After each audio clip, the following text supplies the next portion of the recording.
తెలంగాణలో 42% విద్య, ఉద్యోగం, స్థానిక సంస్థ రిజర్వేషన్ అయిపోయింది అన్నారు.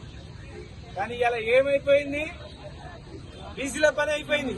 ఇలా ఖతం చేసి మొత్తం గొంతు విసికేసి నట్టేట ముంచి పడేసి ఉన్న రిజర్వేషన్ కూడా రాకుండా అయిపోయింది.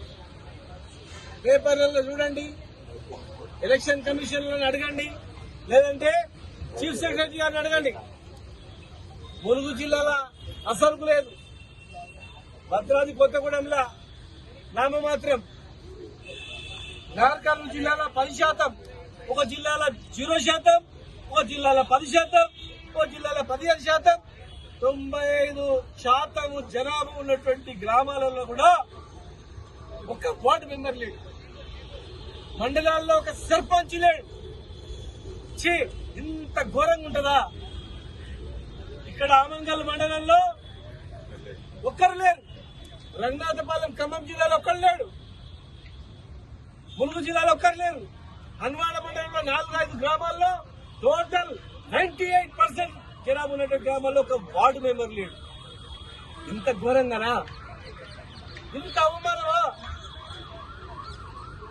బీసీ కులగలం అని చెప్పి ఆ రోజు మీరు తక్కువ చేసి చూసినప్పుడే అర్థమైపోయింది వీళ్ళు ఏదో కుట్ర చేస్తున్నారని. మీరు 60% అంటున్నారు, ఇట మీరు 60% లేదు 40% అని చెప్పేటట్లు ఇండైరెక్ట్ గా తక్కువ చేసి తిట్టనిచ్చేటట్టు చూపించింది. సమాజం కామం ఉంది.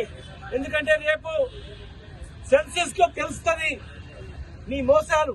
సరే, ఇప్పుడు 42% ఇవ్వని ఈ పేజీ పెట్టొద్దని అనుకున్నాం, కానీ ఇలా 42% కాదు కదా, ఉన్నది మొత్తం మీకు పరిశ్రమ.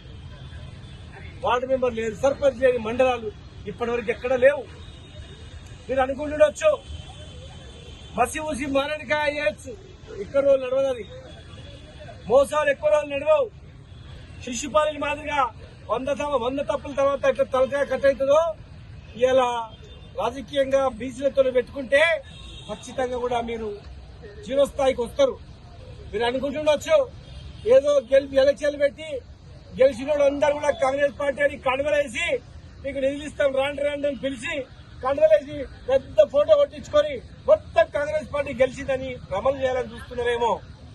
ప్రజలు సిద్ధంగా ఉన్నారు, పాతాల లోకానికి తొక్కడానికి సిద్ధంగా ఉన్నారు. ఇలా 80% జనాభా ఉన్నటువంటి వాళ్ళు 80% అసెంబ్లీలో ఉండాలి, 80% ఈ దేశంలో ప్రపంచం ఎక్కడ కానీ పార్లమెంట్ లో ఉండాలి, కానీ 20% కూడా లేదు. ఆయన ఓపికతో ఉన్నారు. కనీసం స్థానిక సంస్థలలో వస్తుంది అనుకుంటే అది కూడా లేదు. అంటే సర్పంచ్ వార్డు మెంబర్ నుంచి మీరే ఉండాలనుకుంటే అవుతుంది? అది ఆలోచన చేయండి. ఓసీలో ఉన్నటువంటి రాజకీయ మేధావులు ఆలోచన చేయండి.